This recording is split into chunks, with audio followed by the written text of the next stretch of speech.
야, 이 미친 것들아! 내 언니가 뭘 그리 잘못했어, 어? 거실이 순식간에 얼어붙었습니다. 평생 말 한마디 크게 한 적 없던 남편의 목소리였습니다. 손님들은 숨을 죽였고 시누이들은 얼굴이 하얗게 질렸습니다. 저는 그 순간을 잊을 수 없습니다. 평생 듣지 못했던 단 한마디. 그날 무슨 일이 있었는지 끝까지 함께 하세요. 좋아요와 구독은 큰 힘이 됩니다. 결혼한 지 35년 단 한 번도 저를 위해 목소리를 높인 적 없던 남편이 그날 폭발했습니다. 이게 대체 어떻게 된 일인가? 사람들은 그렇게 물었습니다. 무슨 일이 있었냐고, 왜 그렇게까지 됐냐고. 그저 눈물만 흘렀습니다. 이야기하자면 먼저 그날 아침으로 돌아가야 합니다. 아니, 그 전날 밤부터 이야기는 시작됐으니까요. 시계가 자정을 넘기고 있었습니다. 부엌 불빛만 환하게 켜져 있었고 저는 김치 냉장고에서 배추를 꺼내 씻고 있었습니다. 찬물에 손이 시렸고 관절이 욱신거렸습니다. 결혼 35년 명절이 올 때마다 저는 이렇게 준비했습니다. 누가 시켜서가 아니었습니다. 그냥 해야 했으니까요. 며느리니까, 장남집 며느리니까요. 며느리는 원래 이래야지. 시어머니가 살아계실 때 하시던 말씀이었습니다. 돌아가신 지 10년이 넘었지만 그 말은 여전히 제 귓가에 맴돌았습니다. 주문처럼, 저주처럼, 벗어날 수 없는 굴레처럼요. 싱크대 앞에 서서 팔을 다듬는데 칼질을 하는 손이 떨렸습니다. 무릎이 시큰거렸고 허리도 뻐근했지만 멈출 수 없었습니다. 아직 할 일이 산더미처럼 남아 있었으니까요. 내일이면 시누이들이 올 예정이었습니다. 큰 시누이 영희는 65, 작은 시누이 미숙은 63이었습니다. 둘 다 결혼해서 각자 집이 있었지만 명절이면 친정처럼 우리 집에 왔습니다. 아니, 친정보다 더 편하게 왔습니다. 그들은 늘 같은 말을 했습니다. 형님네 집이 제일 넓다고, 오빠가 장남이니까 당연히 여기서 모여야 한다고요. 그렇게 말하며 빈손으로 왔습니다. 과일 한 봉지, 고기 한 팩, 그런 것조차 들고 오지 않았습니다. 손님처럼 왔고, 아니, 손님보다 더 편하게 주인 행세를 했습니다. 저는 마늘을 까며 생각했습니다. 이번에는 좀 다를까, 혹시 도와줄까, 부엌에라도 들어올까? 하지만 곧 고개를 저었습니다. 기대는 실망의 어머니다. 그 말을 저는 너무 잘 알고 있었습니다. 기대하지 않으면 실망하지 않는다는 것을, 아프지 않으려면 기대하지 말아야 한다는 것을요. 그렇게 스스로를 다독였습니다. 냉장고를 열었다 닫았습니다. 갈비 3kg, 대파 한 단, 당근, 양파, 표고버섯, 밤, 은행이 들어 있었습니다. 내일 아침 일찍 일어나 갈비찜을 해야 했습니다. 최소 3시간은 걸릴 것이고 천천히 졸여야 맛있을 테니까요. 그 외에도 할 일이 많았습니다. 전을 부쳐야 하고 잡채를 만들어야 하고 나물도 무쳐야 하고 과일도 깎아야 했습니다. 남편은 안방에서 코를 골고 있었습니다. 규칙적인 소리가 복도까지 들렸습니다. 35년을 함께 살았지만 남편이 명절 음식 준비를 도와준 적은 단 한 번도 없었습니다. 시댁 어른들이 그렇게 가르쳤고 남편도 그렇게 자랐으며 저도 그렇게 살아왔습니다. 당연하다고 생각했고 의심하지 않았습니다. 하지만 가끔은 생각했습니다. 정말 이게 맞는 걸까? 저는 왜 이렇게 살아야 하는 걸까? 누구를 위해서, 무엇을 위해서요? 부엌 조명을 끄자 어둠이 내려앉았습니다. 시계를 보니 새벽 2시였습니다. 내일 아침 6시에 일어나야 했으니 4시간밖에 못 자는 셈이었습니다. 하지만 익숙했습니다. 이미 수십 년을 이렇게 살았으니까요. 명절마다 제사마다요. 명절은 늘 이랬습니다. 저는 천천히 방으로 걸어갔습니다. 복도가 어두웠고 발을 조심스럽게 옮겼습니다. 남편의 코 고는 소리가 규칙적으로 들렸고 저는 조심스럽게 이불을 덮고 누웠습니다.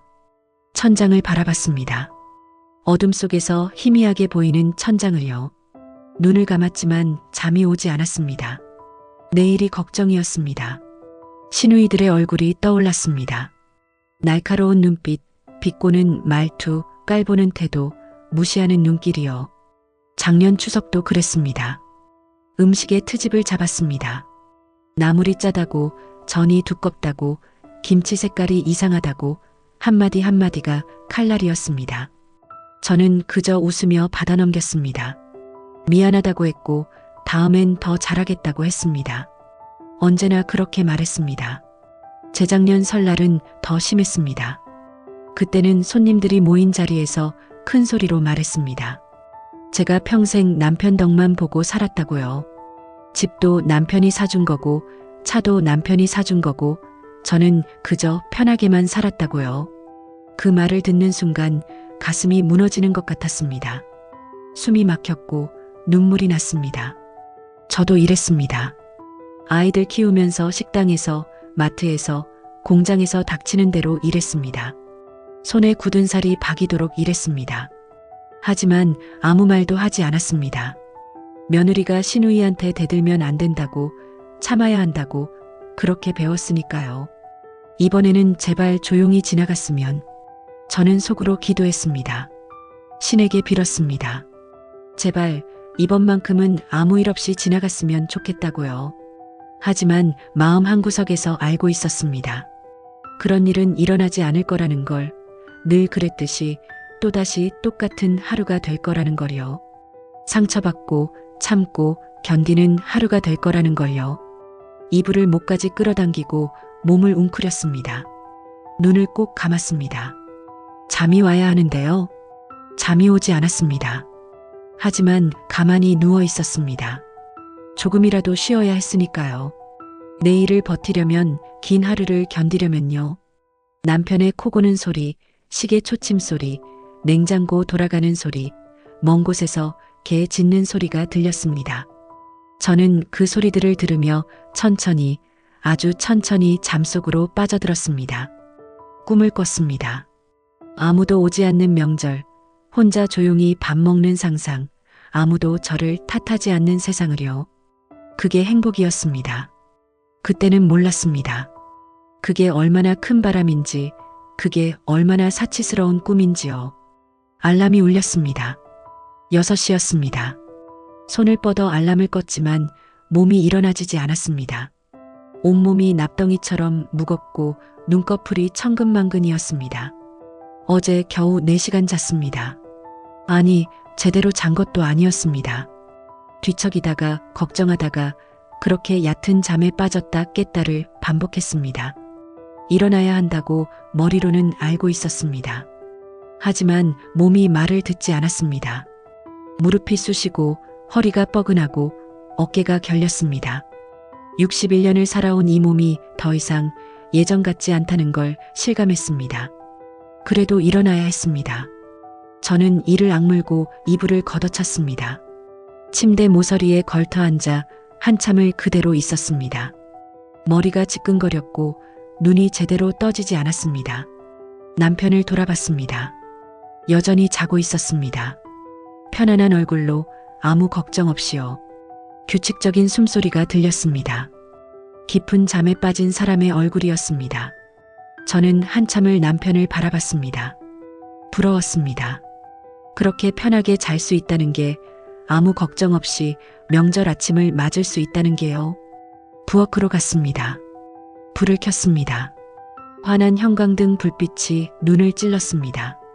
냉장고에서 갈비를 꺼내 찬물에 한 번 더 헹궜습니다. 핏물이 빠져나갔고 붉은 물이 싱크대로 흘러내렸습니다. 저는 갈비를 하나하나 손질했습니다. 기름기를 떼어내고 핏줄을 제거했습니다. 정성스럽게 꼼꼼하게요. 손이 시렸지만 멈추지 않았습니다. 찬물에 손을 담그고 있으니 손가락 마디마디가 시큰거렸습니다. 음식은 마음이다.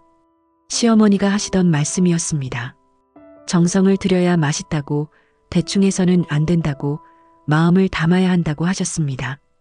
저는 그 말을 믿었습니다. 35년 동안 그렇게 살았습니다. 정성을 다해 음식을 만들었습니다. 새벽같이 일어나 밤늦게까지 준비했습니다. 하지만 인정받은 적이 없었습니다. 단 한 번도요. 갈비를 냄비에 담고 물을 부었습니다.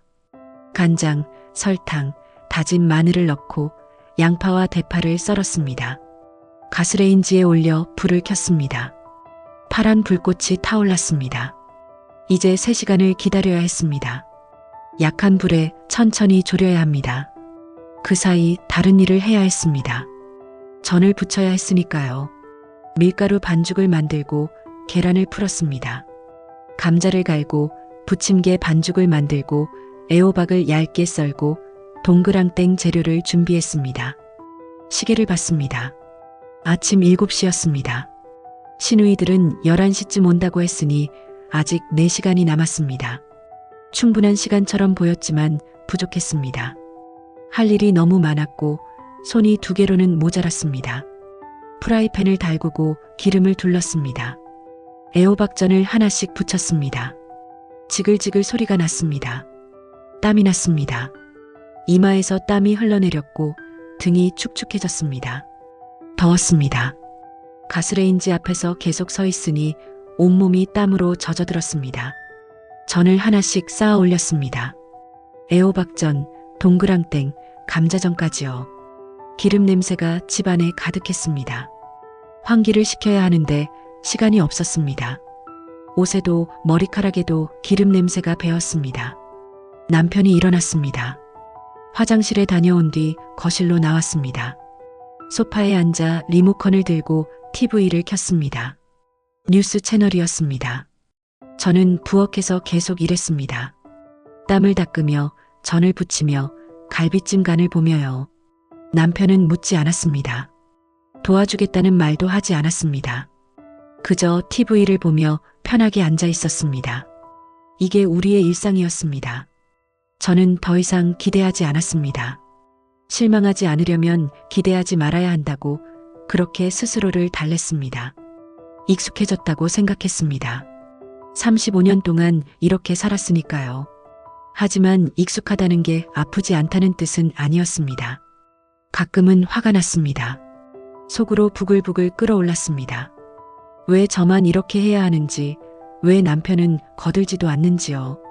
명절이 남의 일처럼 저 혼자 치러야 하는 전쟁처럼 느껴졌습니다. 하지만 겉으로는 내색하지 않았습니다. 며느리니까요. 아내니까요. 참아야 한다고 그렇게 배웠으니까요. 남편이 거실에서 말했습니다. 물 좀 달라고요. 저는 손을 씻고 냉장고에서 물을 꺼내 컵에 따라 거실로 가져다 줬습니다. 남편은 고맙다는 말도 없이 물을 받아 마셨습니다. 눈은 TV에 고정된 채로요. 저는 다시 부엌으로 돌아왔습니다. 가슴이 답답했습니다. 숨이 막히는 것 같았습니다. 하지만 멈출 수 없었습니다. 아직 할 일이 산더미처럼 남아 있었으니까요. 갈비찜 냄비 뚜껑을 열었습니다. 김이 확 올라왔습니다. 뜨거운 김에 얼굴이 화끈거렸습니다. 국물을 한번 저어주고 맛을 봤습니다. 짜지도 싱겁지도 않았습니다. 적당했습니다. 하지만 시누이들은 또 뭐라고 할까요? 저는 걱정이 앞섰습니다. 이번에는 뭐라고 할까? 간이 세다고 할까? 아니면 싱겁다고 할까요? 고기가 질기다고 할까? 아니면 너무 무르다고 할까요? 잡채를 만들었습니다. 당면을 삶고 야채를 볶고 고기를 볶았습니다. 모든 재료를 섞어 간장과 참기름으로 간을 했습니다. 맛을 봤습니다. 괜찮았습니다. 시계를 봤습니다. 10시였습니다. 1시간 남았습니다. 서둘러야 했습니다. 과일을 깎았습니다. 사과, 배, 감을요. 정성스럽게 모양을 내어 깎아 접시에 예쁘게 담았습니다. 김치를 꺼내 작은 접시에 덜어 담고 나물도 접시에 담았습니다. 하나하나 정갈하게요. 상을 차렸습니다. 큰 테이블에 음식을 하나씩 올렸습니다. 갈비찜, 전, 잡채, 나물, 김치, 과일까지요. 완벽해 보였습니다. 하지만 저는 알고 있었습니다. 이게 완벽해 보여도 시누이들은 트집을 잡을 거라는 걸요. 늘 그랬으니까요. 거울을 봤습니다. 얼굴이 상기되어 있었고 머리카락이 흐트러져 있었고 옷에 기름이 튀어 있었습니다. 땀 냄새와 기름 냄새가 뒤섞여 코를 찔렀습니다. 급히 씻고 머리를 빗고 옷을 갈아입고 화장을 조금 했습니다. 거울 속 제 모습이 피곤해 보였습니다. 눈 밑에 다크서클이 짙었고 얼굴이 헬쑥했습니다. 초인종이 울렸습니다. 11시 정각이었습니다. 심장이 쿵쾅거렸습니다. 숨을 깊이 들이쉬었습니다. 손에 땀이 났습니다. 괜찮을 거라고, 오늘은 다를 거라고 스스로에게 말했지만 믿어지지 않았습니다. 남편이 문을 열었습니다. 시누이들의 목소리가 들렸습니다. 큰 시누이 영희와 작은 시누이 미숙이었습니다. 저는 현관으로 나가 웃으며 인사했습니다. 반갑다고 말했습니다.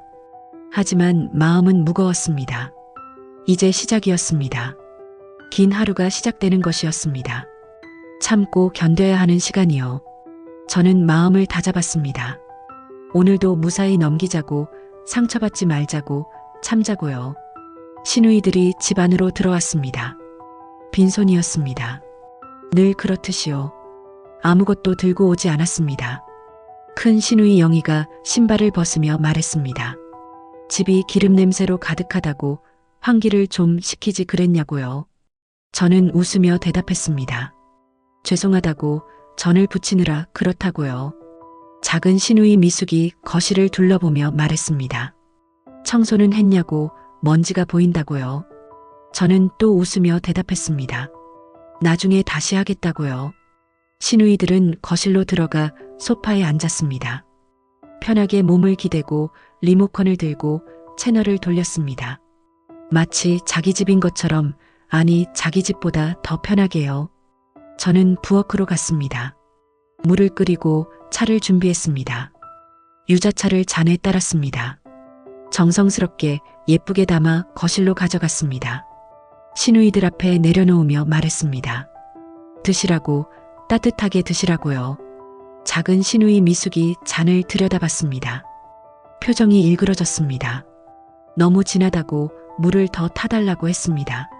저는 다시 부엌으로 가서 물을 더 타서 가져다 줬습니다. 큰 시누이 영희가 한 모금 마시고 말했습니다. 이제는 너무 싱겁다고, 차도 제대로 못하냐고요. 저는 죄송하다고만 했습니다. 할 말이 없었습니다. 남편은 옆에 앉아 있었습니다. 아무 말도 하지 않았습니다. 시누이들의 말에 대꾸하지 않았습니다.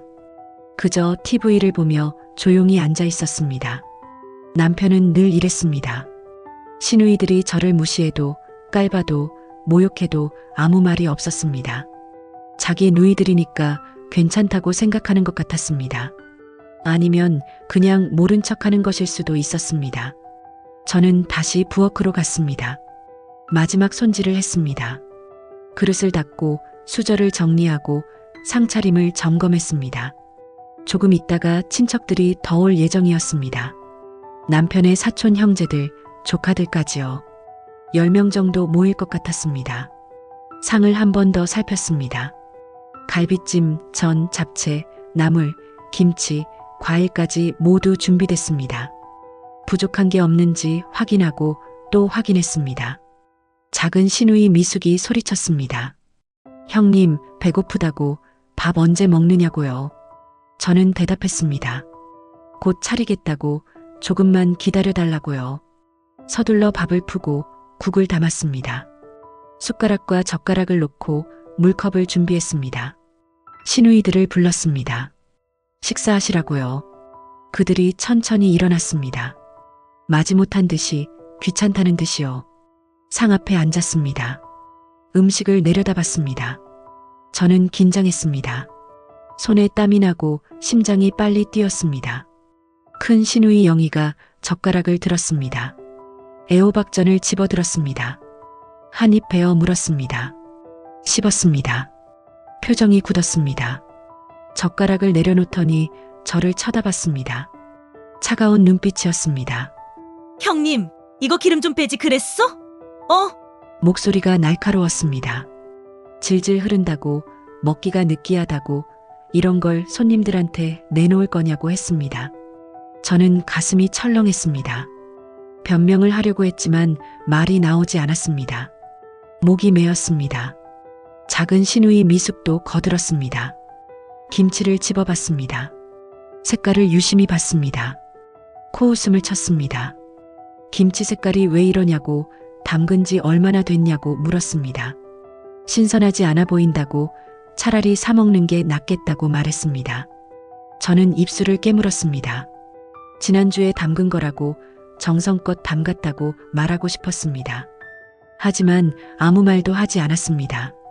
말해봤자 소용없다는 걸 알았으니까요. 남편은 여전히 아무 말도 하지 않았습니다. 그저 밥을 먹었습니다. 시누이들의 말에 대꾸하지 않았습니다. 저를 감싸주지도 않았습니다. 이게 가장 아팠습니다. 남편이 아무 말도 하지 않는다는 것, 저를 지켜주지 않는다는 것이요. 시누이들이 저를 무시해도 모욕해도 가만히 있다는 것이 제일 아팠습니다. 조금 있다가 다른 친척들이 도착했습니다. 남편의 사촌 형, 사촌 동생, 조카들까지요. 저는 또 인사하고 또 차를 내오고 또 웃으며 맞이했습니다. 사람들이 상 앞에 둘러앉았습니다. 저는 부엌에서 음식을 더 내왔습니다. 부족할까봐 준비한 것들이었습니다. 큰 시누이 영희가 친척들 앞에서 큰 소리로 말했습니다. 전 좀 보라고, 기름이 질질 흐른다고, 형님 손맛이 원래 이렇다고요. 사람들이 웃었습니다. 어떤 사람은 어색하게, 어떤 사람은 동조하며요. 저는 얼굴이 화끈거렸습니다. 부끄러웠습니다. 창피했습니다.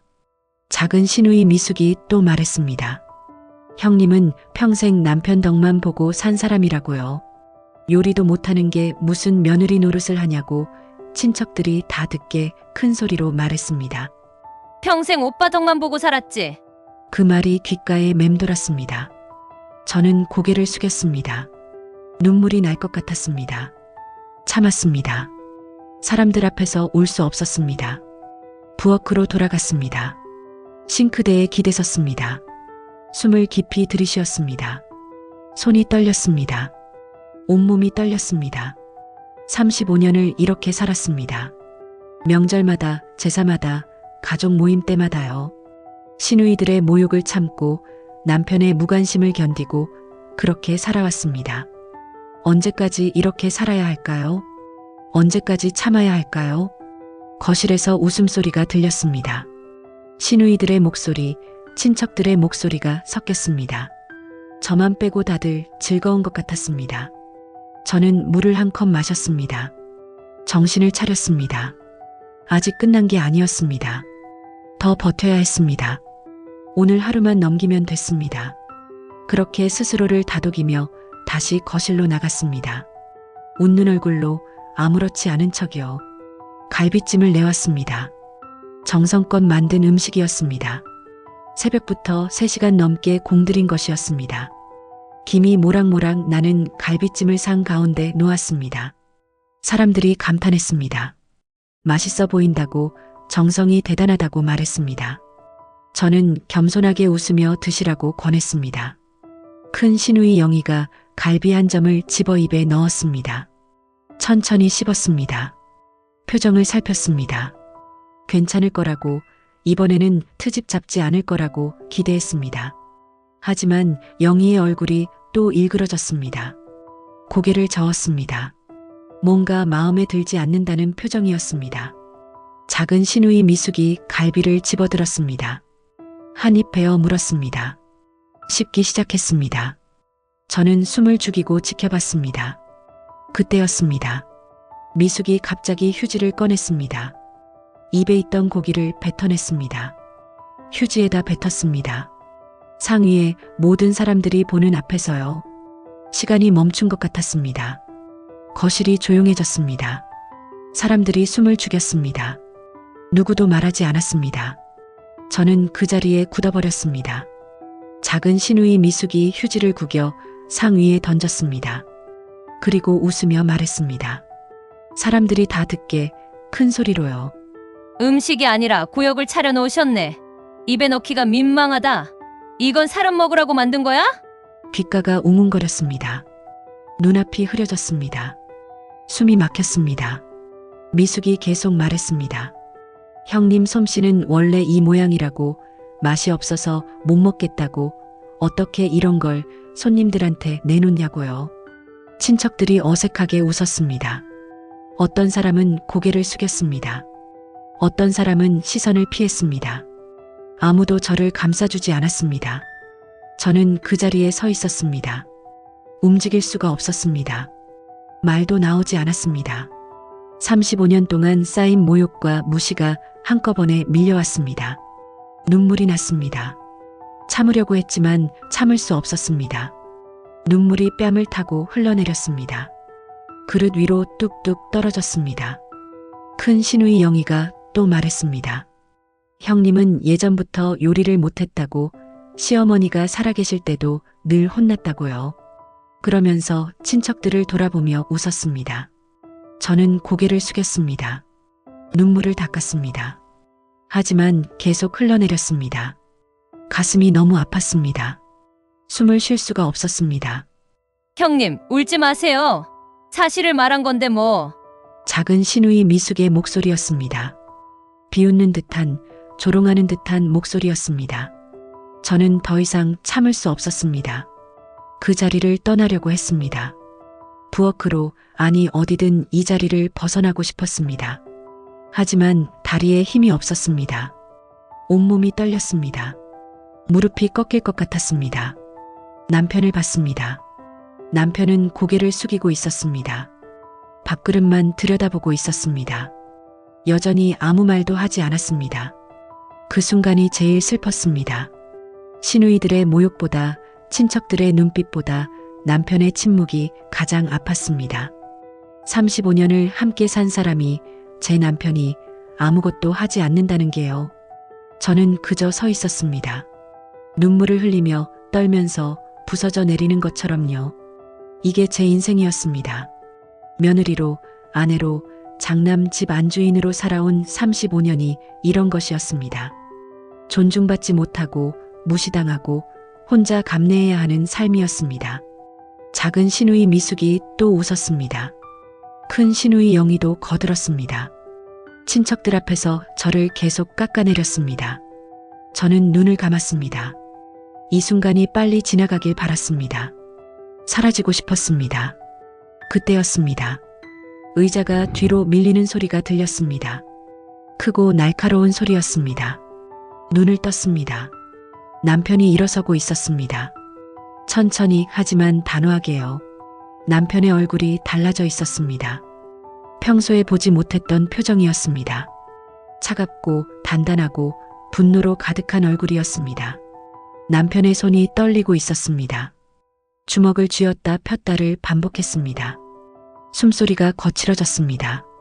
거실의 공기가 변했습니다. 사람들이 긴장했습니다. 시누이들도 이상함을 느낀 듯 말을 멈췄습니다.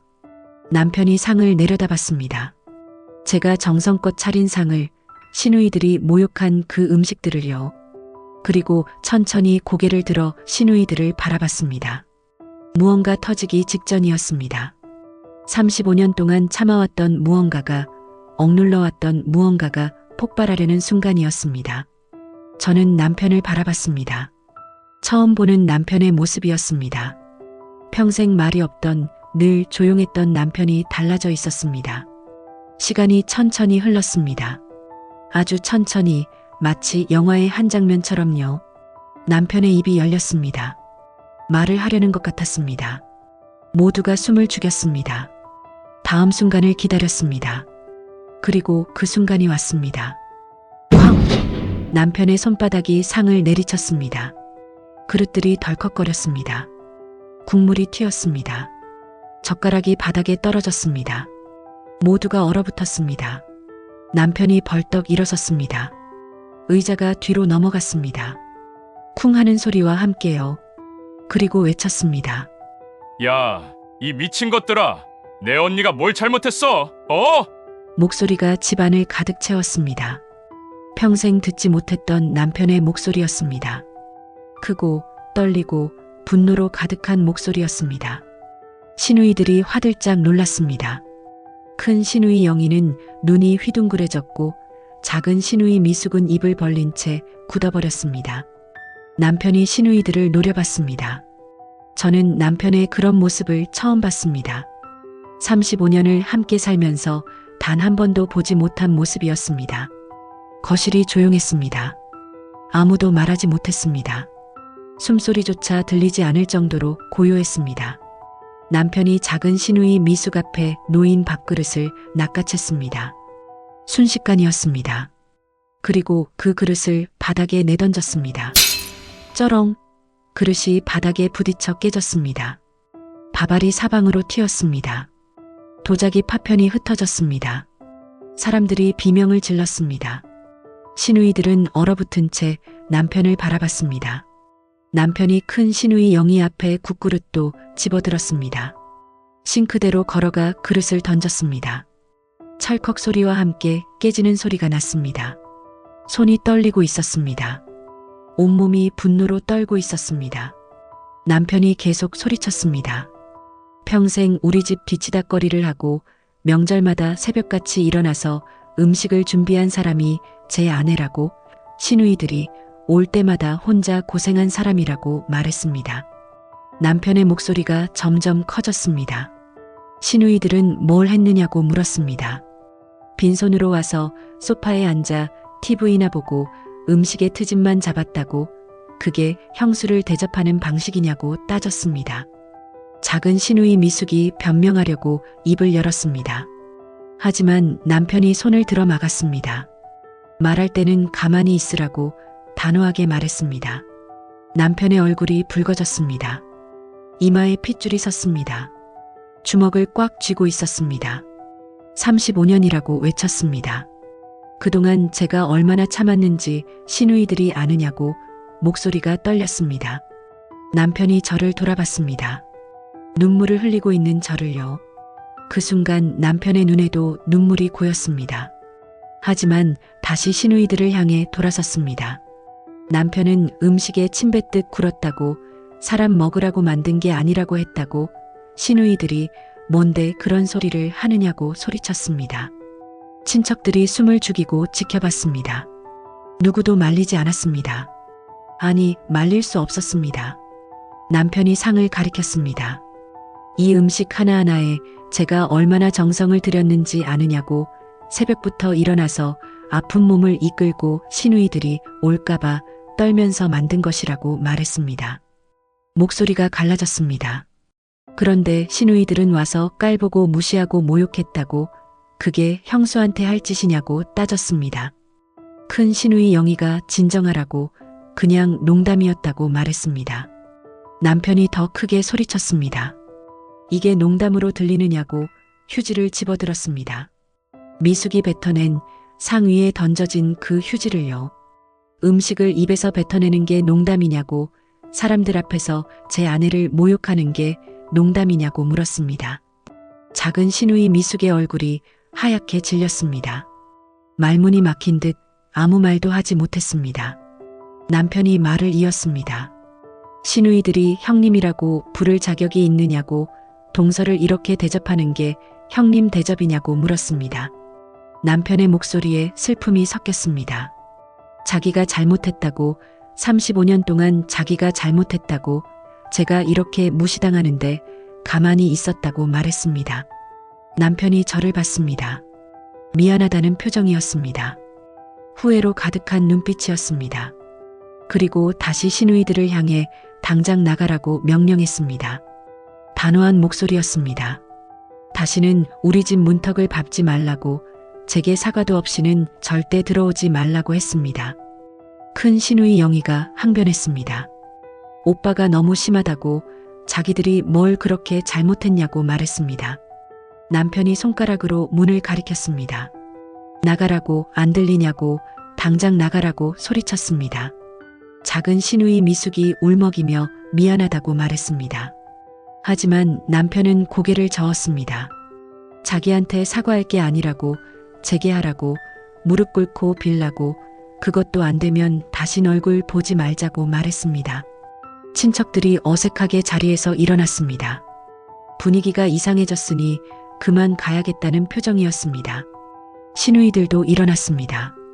가방을 챙겼습니다. 어쩔 줄 몰라 하면서도 자리를 떠날 수밖에 없었습니다. 남편은 그들이 나갈 때까지 문 앞에 서 있었습니다. 팔짱을 끼고 단단한 표정으로요. 현관문이 닫혔습니다. 시누이들이 나갔습니다. 친척들도 모두 떠났습니다. 거실에는 저와 남편만 남았습니다. 그제야 정적이 찾아왔습니다. 남편이 천천히 돌아섰습니다. 저를 보더니 제 손을 잡았습니다. 떨리는 손으로요. 남편이 미안하다고 말했습니다. 진작 이렇게 했어야 했는데 35년 동안 제가 얼마나 힘들었을지 몰랐다고, 아니 모른 척했다고 고백했습니다. 남편의 눈에서 눈물이 흘러내렸습니다. 이제 끝까지 지키겠다고, 2번 다시 이런 일은 없을 거라고 약속한다고 말했습니다.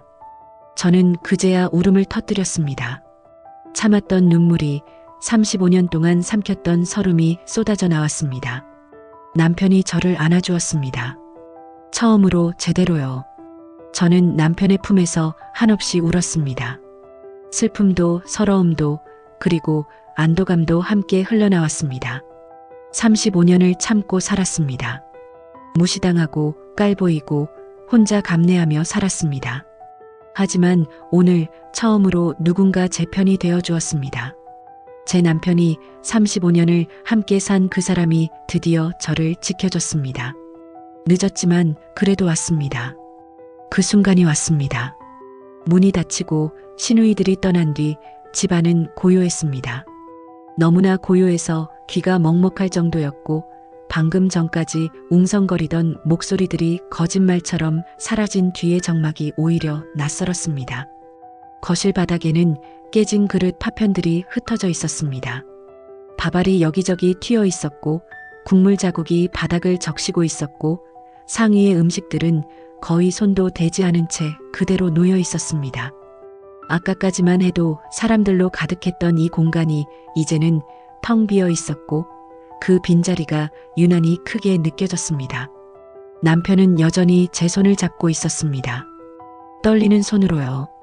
저는 천천히 고개를 들어 남편의 얼굴을 봤습니다.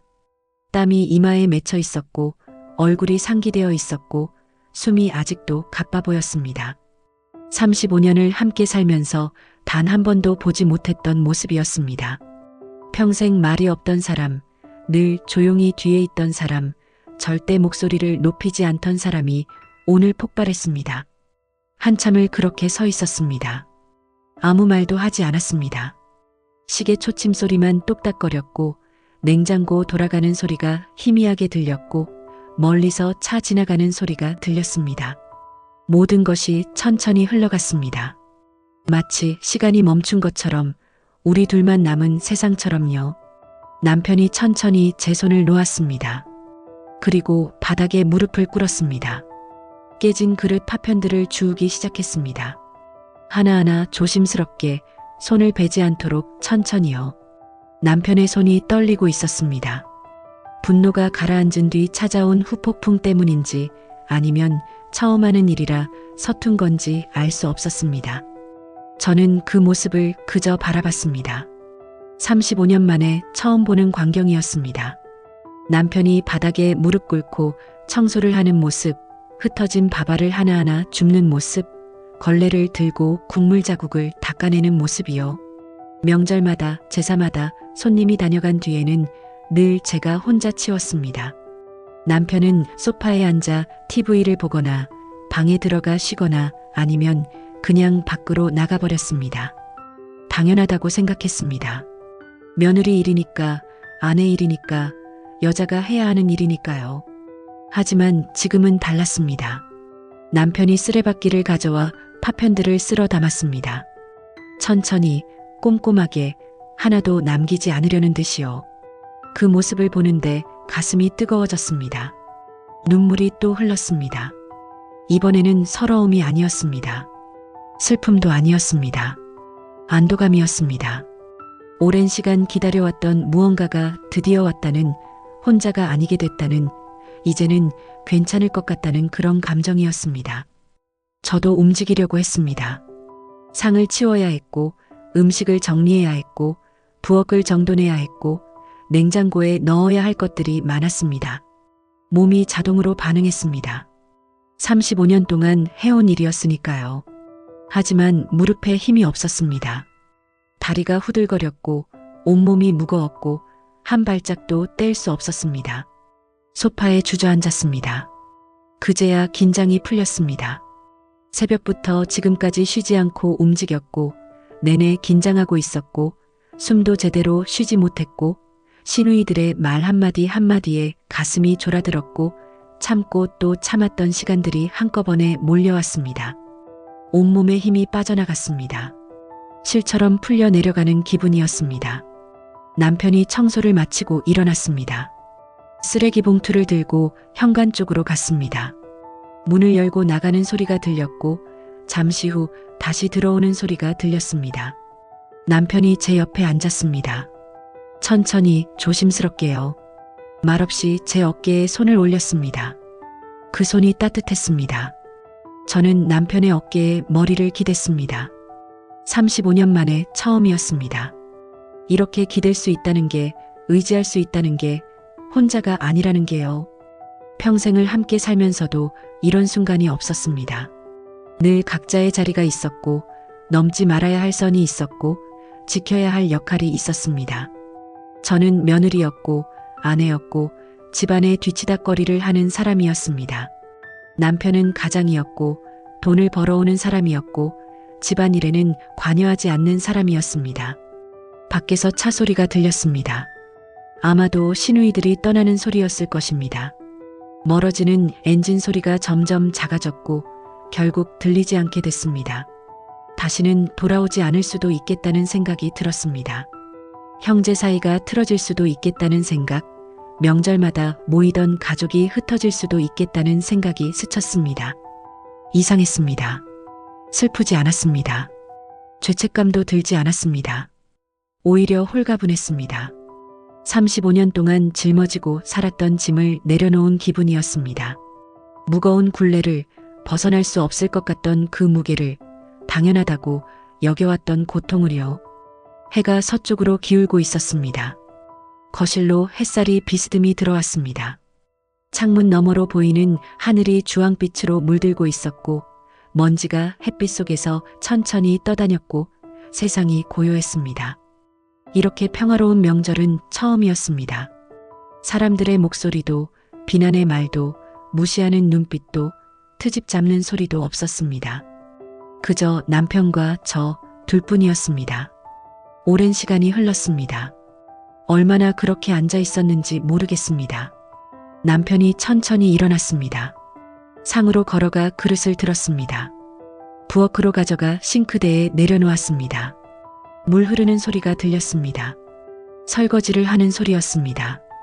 그릇 부딪히는 소리, 수세미로 닦는 소리, 물 헹구는 소리가 차례로 들렸습니다. 저는 그대로 앉아 있었습니다. 움직이고 싶지 않았습니다. 이 순간이 꿈 같았습니다. 35년을 기다렸습니다. 누군가 제 편이 되어주기를, 저를 지켜주기를, 함께 서 있어 주기를요. 그 순간이 드디어 왔습니다. 늦었지만 그래도 왔습니다. 35년이라는 시간이 걸렸지만 포기하지 않길 잘했다는 생각이 들었습니다. 남편도 변할 수 있다는 것, 사람은 깨달을 수 있다는 것, 늦어도 괜찮다는 것을요. 창밖의 하늘이 점점 어두워졌습니다. 해가 지고 있었습니다. 긴 하루가 끝나고 있었습니다. 하지만 이제 시작이라는 생각이 들었습니다. 새로운 시작이요. 그날 이후 일주일이 지났습니다. 시누이들에게서 연락은 없었습니다. 전화도 문자도 아무것도 오지 않았습니다. 남편도 먼저 연락하지 않았습니다. 예전 같았으면 남편이 먼저 누이들에게 전화를 걸었을 것입니다. 형이니까, 오빠니까 먼저 풀어야 한다고 생각했을 것입니다. 하지만 이번에는 달랐습니다. 남편은 휴대폰을 보지도 않았습니다. 집안 분위기가 달라졌습니다. 조용했습니다. 하지만 불편한 침묵이 아니었습니다. 명절 전에 느꼈던 그 무거운 공기, 시누이들이 올까봐 전전긍긍하던 그 불안감, 언제 트집을 잡힐까 조마조마하던 그 긴장감이 사라졌습니다. 대신 편안한 고요함이 찾아왔습니다. 오랜만에 느껴보는 평온함이었습니다. 아침에 일어나면 남편이 먼저 일어나 있었습니다. 커피를 내리는 소리가 부엌에서 들렸고 커피 향이 방까지 흘러들어왔고 잔에 따르는 소리가 정겹게 느껴졌습니다. 침대에서 일어나 거실로 나가면 남편이 테이블에 커피 2잔을 놓아두고 있었습니다. 제 것까지 함께요. 처음에는 어색했습니다. 35년 동안 단 한 번도 없었던 일이었으니까요. 늘 제가 남편 것을 먼저 챙겼고 남편이 커피를 마시는 동안 저는 아침 준비를 했고 남편이 출근한 뒤에야 제 커피를 마셨습니다. 그게 당연한 순서였고 의심하지 않았던 일상이었습니다. 설거지를 했습니다. 식사가 끝나면 남편이 자연스럽게 그릇을 들고 부엌으로 갔습니다. 물을 틀고 수세미를 들고 천천히 닦아냈습니다. 서툴렀습니다. 거품이 너무 많이 나거나 물을 헹구는데 시간이 오래 걸리거나 그릇을 놓는 자리를 몰라 두리번거렸습니다. 하지만 꾸준히 했습니다. 매일 아침, 매일 저녁 거르지 않고 했습니다. 저는 멀찍이 서서 그 모습을 지켜봤습니다. 믿기지 않았습니다. 이게 정말 우리 집 풍경인지 제 남편이 맞는지 꿈을 꾸고 있는 건 아닌지 헷갈렸습니다. 장을 보러 같이 나갔습니다. 남편이 먼저 나갈 준비를 하며 물었습니다. 같이 가자고요. 마트까지 걸어가는 동안 나란히 걸었습니다. 예전에는 저 혼자 장을 봤습니다. 무거운 쌀포대를, 생수 박스를, 장바구니 가득 담긴 물건들을 들고 버스를 타고 집까지 왔습니다. 손이 저리고 어깨가 아프고 다리가 후들거렸지만 그게 제 일이었습니다. 남편은 집에서 TV를 보거나 낮잠을 자거나 친구를 만나러 나갔습니다. 하지만 이제는 달랐습니다. 남편이 카트를 밀었습니다. 제가 고르는 물건들을 하나하나 담았습니다. 무거운 것도, 부피가 큰 것도, 손이 많이 가는 것도요. 계산을 마치고 나오는 길에 남편이 무거운 짐을 들었습니다. 양손 가득 제가 들지 못하게 제 손에는 가벼운 것만 들려주고 나머지를 다 들었습니다. 집까지 걸어오는 동안 숨이 차 보였지만 내려놓지 않았습니다. 현관문을 열고 들어와 짐을 내려놓으며 남편이 말했습니다. 당신이 평생 이걸 혼자 들고 다녔다니 믿기지 않는다고요. 제 가슴이 뭉클했습니다. 35년 만에 처음 들어본 말이었습니다. 힘들었다는 것을 알아주는 사람이 있다는 것, 그것만으로도 위로가 됐습니다. 저녁을 준비할 때도 남편이 부엌으로 들어왔습니다. 뭘 도와줄까 물었습니다. 서툴렀지만 팔을 다듬었고 양파 껍질을 벗겼고 감자를 씻었습니다. 손놀림이 느렸고 방법을 몰라 물어보기도 했고 가끔 실수로 껍질을 너무 두껍게 벗기기도 했습니다. 하지만 묵묵히 했습니다. 예전 같았으면 상상도 못할 일이었습니다. 남편이 부엌에 들어오는 것 자체가, 칼을 잡는 것 자체가, 음식 준비를 거드는 것 자체가요. 일주일이 지나고 2주일이 지나고 한 달이 가까워졌습니다. 남편의 변화는 계속됐습니다. 일시적인 게 아니었습니다. 그날의 충격으로 잠시 달라진 것이 아니라 진짜로 바뀌고 있었습니다. 빨래를 개는 법을 배웠고 청소기 돌리는 법을 익혔고 화장실 청소도 했고 쓰레기 분리수거도 했습니다. 서툴렀지만 포기하지 않았습니다. 어느 날 저녁 식탁에 마주 앉아 밥을 먹는데 남편이 말했습니다. 미안하다고요. 35년 동안 당신 혼자 이 모든 걸 했다는 게 이제야 실감이 난다고, 얼마나 힘들었을지 알 것 같다고, 진작 이래야 했는데 너무 늦었다고 말했습니다. 목소리에 후회가 묻어났습니다. 저는 고개를 저었습니다. 늦지 않았다고, 지금이라도 이렇게 해줘서 고맙다고, 그것만으로도 충분하다고 말하고 싶었습니다. 하지만 말이 목에 걸렸습니다. 눈물이 날 것 같았습니다. 그래서 그냥 웃었습니다. 남편도 웃었습니다. 35년을 함께 살면서 이런 식탁이 처음이었습니다. 서로를 마주보며 같은 높이에서 동등하게요. 친구들을 만났습니다. 오랜만에 동네 언니들과 카페에서 차를 마셨습니다. 이야기를 나누다가 명절 이야기가 나왔습니다. 다들 한숨을 쉬었습니다. 시누이 이야기, 시댁 식구들 이야기, 명절 준비 이야기가 쏟아졌습니다. 저는 그날 있었던 일을 조심스럽게 꺼냈습니다. 남편이 폭발했다고, 시누이들을 내쫓았다고, 그 이후로 집안일을 돕고 있다고 말했습니다. 친구들이 눈을 휘둥그레 떴습니다. 믿기지 않는다는 표정을 지으며 한편으론 부러워했습니다. 자기 남편은 절대 그럴 리 없다고, 평생 그런 일은 없을 거라고, 당신이 복받은 거라고 말했습니다. 하지만 그들의 눈빛에서 갈망을 봤습니다.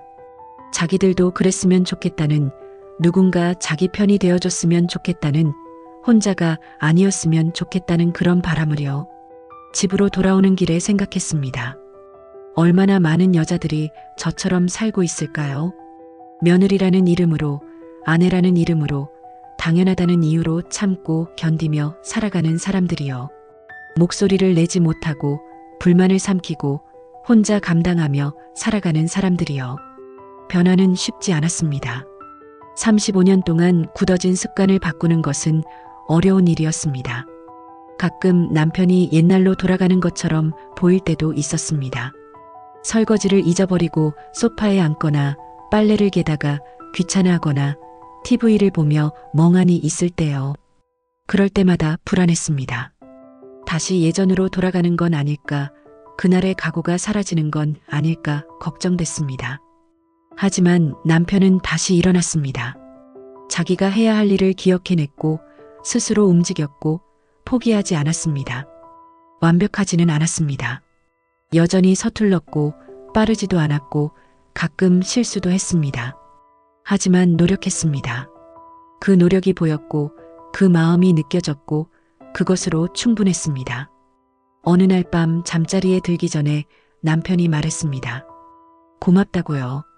35년 동안 묵묵히 집을 지켜줘서, 아이들을 키워줘서, 저를 참아줘서, 포기하지 않고 함께 있어줘서요.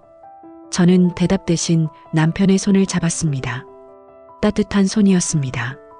그날 밤 꿈을 꿨습니다. 어린 시절의 저였습니다.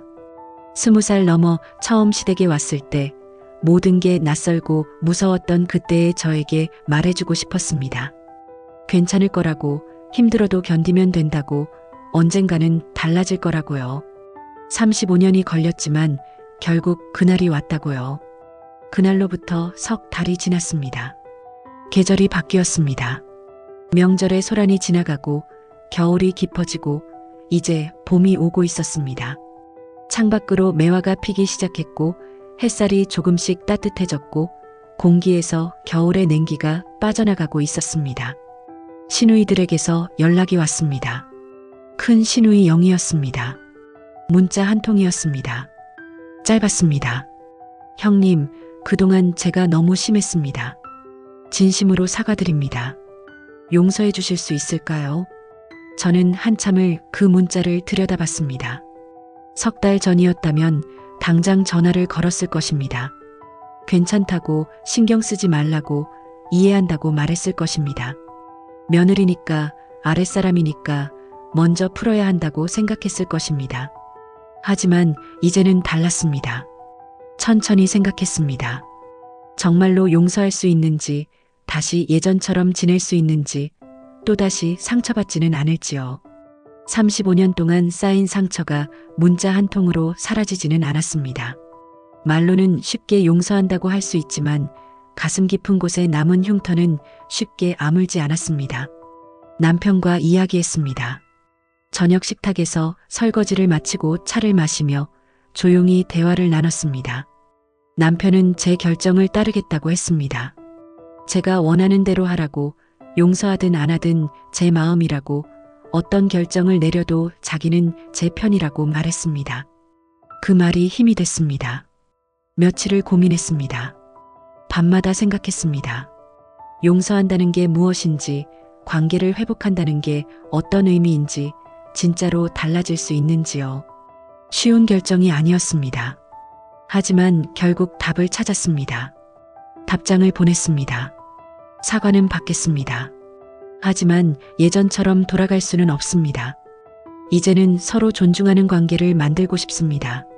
명절에 오셔도 좋지만 손님이 아니라 함께 준비하는 사람으로 오셨으면 합니다. 저도 더 이상 혼자 모든 걸 감당하지 않을 것입니다. 문자를 보내고 나니 후련했습니다. 처음으로 제 목소리를 냈습니다. 참지 않고 삼키지 않고 솔직하게 제 마음을 전했습니다. 무섭기도 했지만 동시에 자유로웠습니다. 일주일 후 시누이들이 집에 찾아왔습니다. 두 사람 모두였습니다. 손에는 꽃다발과 과일 바구니를 들고 있었습니다. 현관에서 절을 했습니다. 고개를 깊이 숙이며 미안하다고, 정말 잘못했다고, 앞으로는 달라지겠다고 말했습니다. 목소리가 떨렸고 눈이 붉어져 있었고 진심이 느껴졌습니다. 거실로 안내했습니다. 차를 내왔습니다. 예전처럼 혼자 부엌에서 준비하지 않았습니다. 남편이 함께 나왔고 과일을 깎았고 접시를 들고 거실로 나갔습니다. 시누이들이 놀란 표정으로 바라봤습니다. 오빠가 설마 저런 일을 하다니 믿기지 않는다는 얼굴이었습니다. 대화를 나눴습니다. 길지 않았습니다. 시누이들은 그동안 자기들이 얼마나 잘못했는지 깨달았다고 말했습니다. 형님을 당연하게 여겼고 수고를 몰라줬고 상처를 줬다고 인정했습니다. 앞으로는 명절에 와서 함께 준비하겠다고, 빈손으로 오지 않겠다고, 존중하겠다고 약속했습니다. 완전히 믿을 수는 없었습니다. 말은 쉽게 할 수 있으니까요. 진짜 중요한 건 행동이었습니다. 시간이 지나봐야 알 수 있을 것 같았습니다. 하지만 일단 기회를 주기로 했습니다.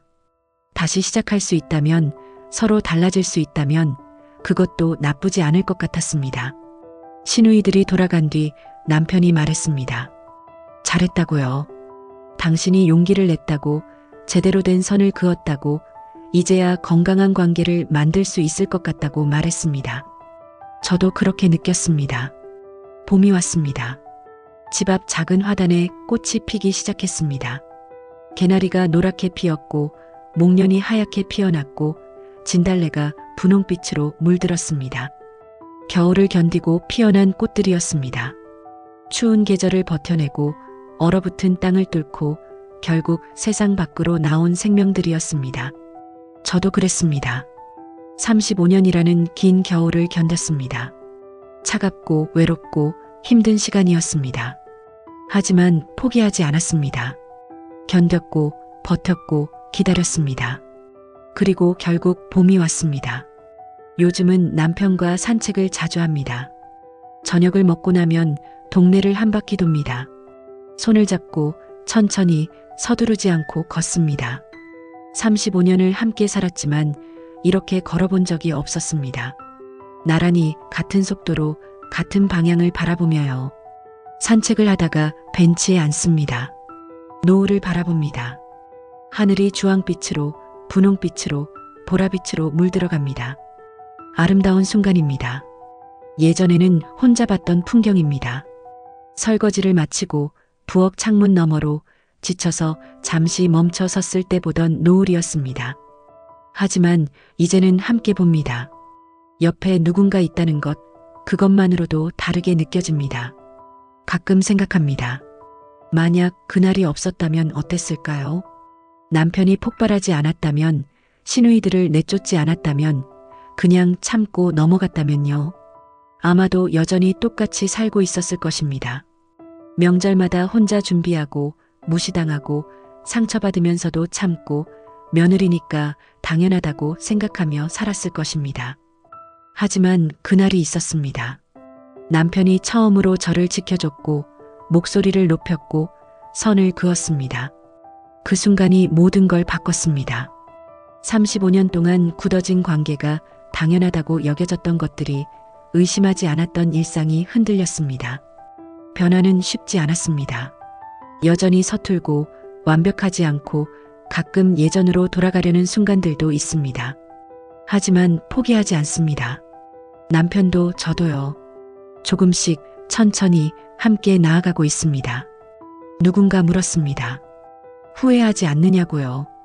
가족관계가 틀어질 수도 있었는데 남편이 그렇게까지 할 필요가 있었느냐고, 그냥 참고 넘어가는 게 편하지 않았느냐고요. 저는 고개를 저었습니다. 후회하지 않습니다. 오히려 그날이 있어서 다행이라고 생각합니다. 더 늦었다면, 몇 년 더 지났다면, 아니 평생 그렇게 살았다면 어땠을까요? 상상만 해도 끔찍합니다. 변화는 용기가 필요합니다. 익숙한 것을 깨는 것, 당연하다고 여겨진 것에 의문을 제기하는 것, 목소리를 내는 것은 쉽지 않습니다. 두렵고 불안하고 혹시라도 모든 게 무너질까봐 걱정됩니다. 하지만 그 용기가 없다면 아무것도 달라지지 않습니다. 계속 참고 견디고 혼자 감당하며 살아야 합니다. 이 이야기를 듣는 누군가에게 말하고 싶습니다. 당신도 참지 않아도 된다고요. 며느리니까, 아내니까, 여자니까 당연히 해야 한다는 것은 없습니다. 존중받을 권리가 있습니다. 목소리를 낼 수 있습니다. 변화를 요구할 수 있습니다. 쉽지 않을 것입니다. 35년을 참아온 저도 쉽지 않았으니까요. 하지만 불가능하지는 않습니다. 한 걸음부터 시작하면 됩니다.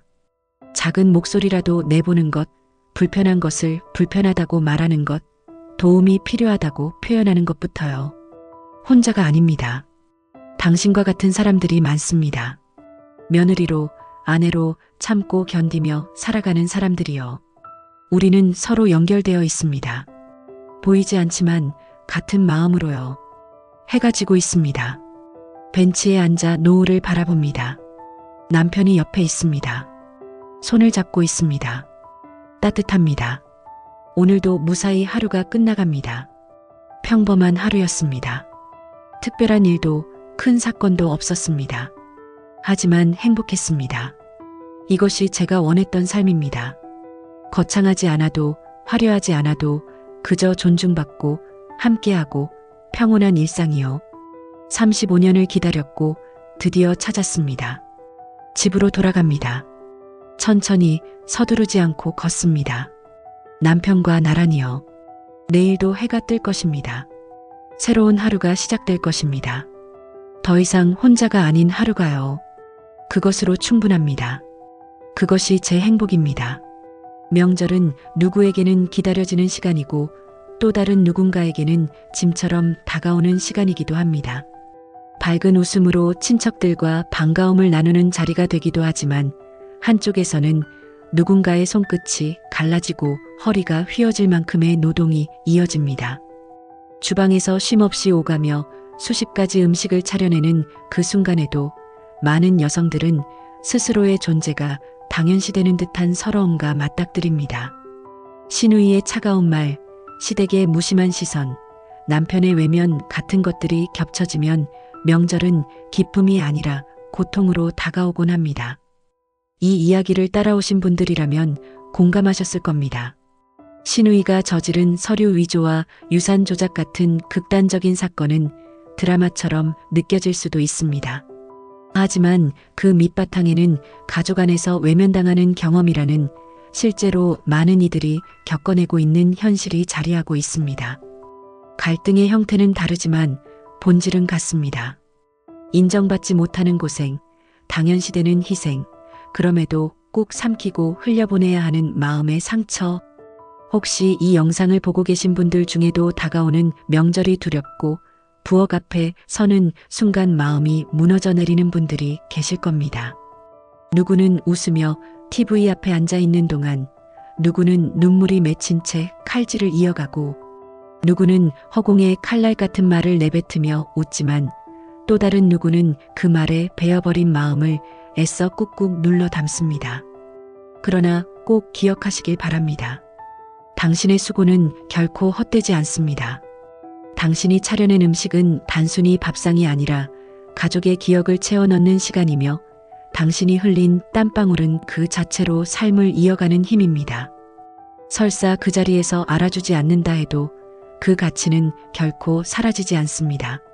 시간이 지나면 반드시 드러나고 언젠가 누군가는 반드시 깨닫게 됩니다.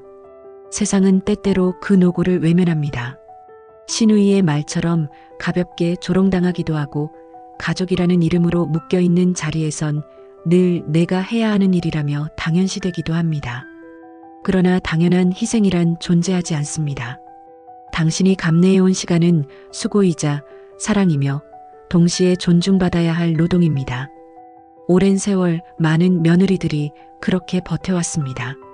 때로는 한숨으로, 때로는 눈물로, 차마 목소리를 내지 못한 채 억눌리기도 했고, 혹은 작은 반항조차 큰 죄처럼 돌아오는 경험을 견뎌내기도 했습니다.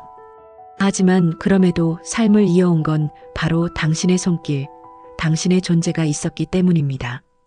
부디 이번 명절만큼은 당신의 따뜻한 손길이 비난이 아니라 감사로 돌아오는 시간이 되기를 바랍니다. 설사 모든 것이 변하지 않더라도 적어도 당신 스스로가 당신의 노고와 존재를 부정하지 않기를 바랍니다. 당신은 이미 충분히 고생했고, 충분히 사랑했고, 충분히 버텨왔습니다. 가족이라는 이름은 때로 억압으로 다가오지만 그 안에서도 우리는 자기 자신을 잃지 않고 지켜야 합니다. 그것이 결국 더 큰 회복으로 이어지고 나와 같은 길을 걸어온 이들을 지켜내는 힘이 됩니다. 이 이야기를 통해 우리가 다시 확인한 것은 억눌린 침묵 속에서도 목소리를 낼 수 있다는 가능성, 그리고 부당한 대우에 맞설 수 있다는 용기입니다. 누군가는 여전히 그냥 넘어가라, 원래 그런 거다라고 말할지도 모릅니다. 하지만 원래 그런 것은 없습니다. 당연한 희생도, 당연한 상처도 없습니다. 우리가 그동안 외면했던 진실을 드러내는 순간 변화는 시작됩니다. 그리고 그 변화의 씨앗은 언제나 견뎌온 당신에게서 비롯됩니다. 그러니 잊지 마시길 바랍니다. 당신의 존재는 결코 사소하지 않습니다. 당신의 삶은 헛되지 않았습니다. 언젠가 반드시 그 모든 수고와 아픔을 존중받는 날이 올 것입니다. 긴 세월을 함께 해주신 우리 며느리들 정말 고생 많으셨습니다. 이번 명절은 더 이상 눈물로만 기억되지 않기를 바랍니다. 당신이 준비한 음식과 당신의 손길이 누군가에게 상처가 아니라 따뜻한 기억으로 남기를 진심으로 기원합니다. 어려운 시간 속에서도 잘 견뎌내시길 바랍니다. 행복한 명절 보내시고 무엇보다 스스로를 잃지 않고 지켜가시길 바랍니다. 당신은 그럴 자격이 충분히 있습니다. 오늘 사연은 여기까지입니다. 이 영상이 마음에 와닿으셨다면 좋아요와 구독으로 함께 해주세요. 여러분의 작은 클릭이 큰 힘이 됩니다.